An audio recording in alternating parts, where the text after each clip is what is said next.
This is happiness, to be everything at once. Be unblinded, be unlearned, be unbridled and unburned.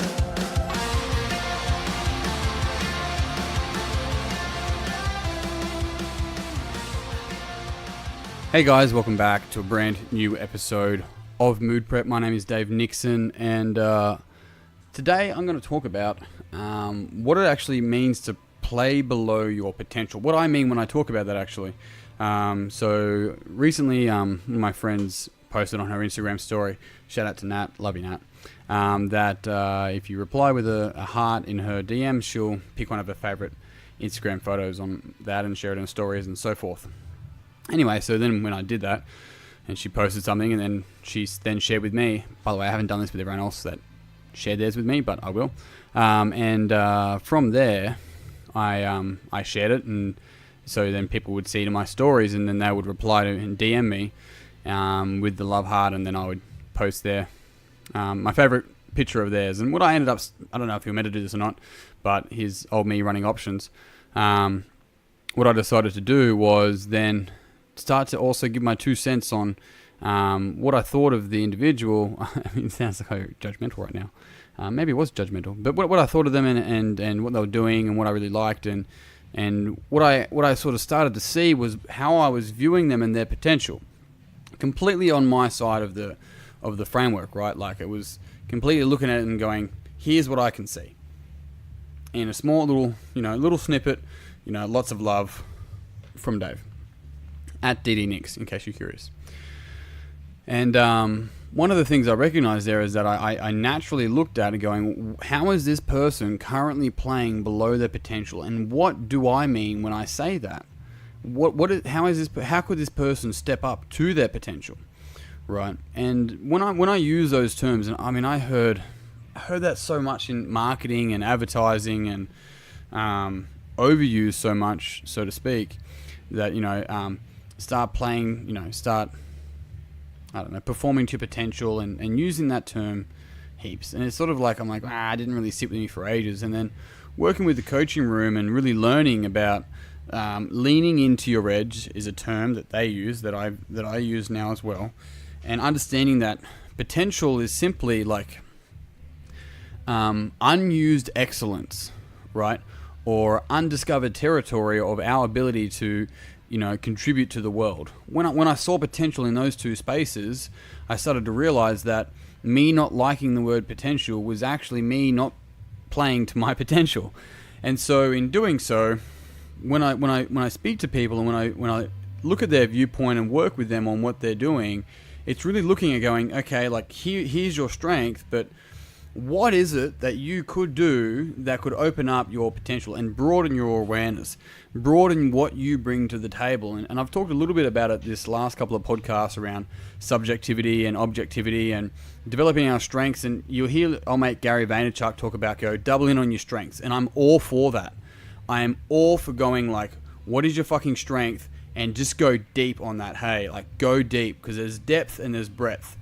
But here's the thing. If you lack breadth, you may lack the ability to plan out the depth of your subjectivity, right?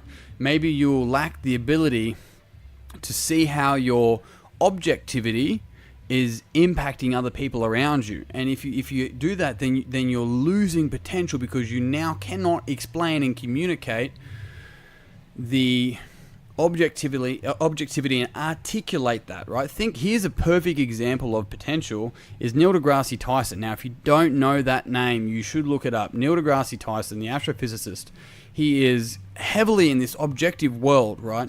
It's not fucking make-believe. It's objective world of science and astrology and physics and all that sort of stuff. And he brings this beautiful element of subjectivity and storytelling and creativity to it. And look at him fucking oozing potential, right? You see that, and you see it, and you're able to see that that's a picture of potential. He didn't just build to his strengths; he broadened his strengths, because leaning into your edge like developing your potential is literally broadening your strengths. When you get stronger in one area of your life that's going to propel you further forward in your life, you do not lose access to your current strengths. You gain breadth of that strength. It's beautiful. It's like if you gain breadth, you gain breath almost. Like it's both beautiful and like I don't know what other words are there to explain stepping towards what you're truly meant to give the world, right? It's the duality of beauty, really.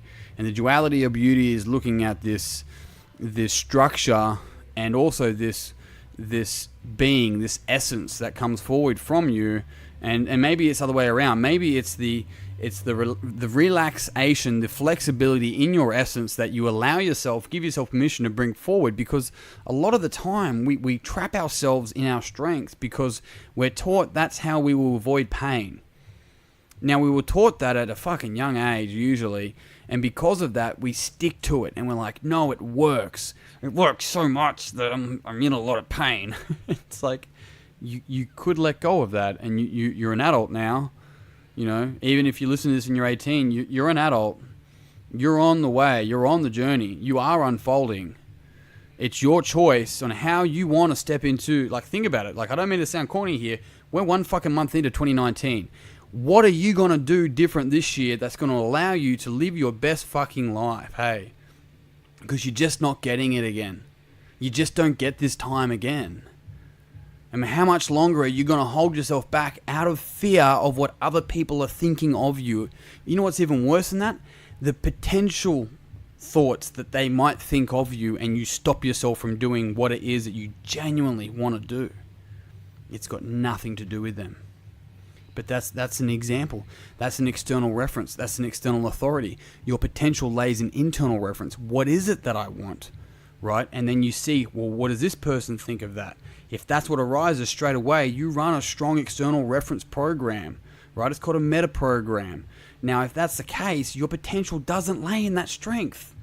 It's you do it so well, and that's going to be good for you. It's probably going to help you survive. It's probably going to keep you safe, but it's going to keep you too safe. So safe that you're not safe anymore. Because too much safety actually like harbors regret. And that's a really important thing to understand. Too much safety will harbor regret. It's not safe anymore.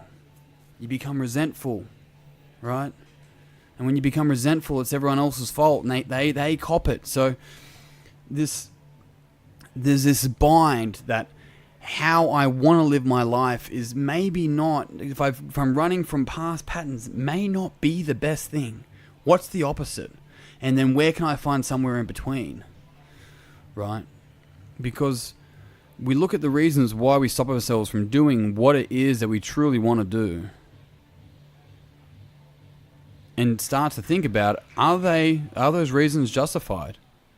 Like step back out of your viewpoint, step back out of the second person viewpoint if you're thinking of another person, step back now and view the whole city that could impact, like that could have a positive impact from you literally unraveling and unfolding and leaning into your potential, by the way, is not giving out like some sort of fake ideas and sales pitches to get your multi-level marketing company. Like, maybe there is. Like, I know some people that do that very, very well. Just to clarify, I want to point that out. But you got to look deeper. You got to look at what's your intention. Like, fuck. I bring it back to this so often. What is your intention and what is your context? And if you're able to really question, and when you ask questions of yourself, you have to be, this isn't a half, if you want to move forward, if you want to unravel, if you want to unpack the shit and actually fucking lean into your potential, you have to be prepared to hear the answer.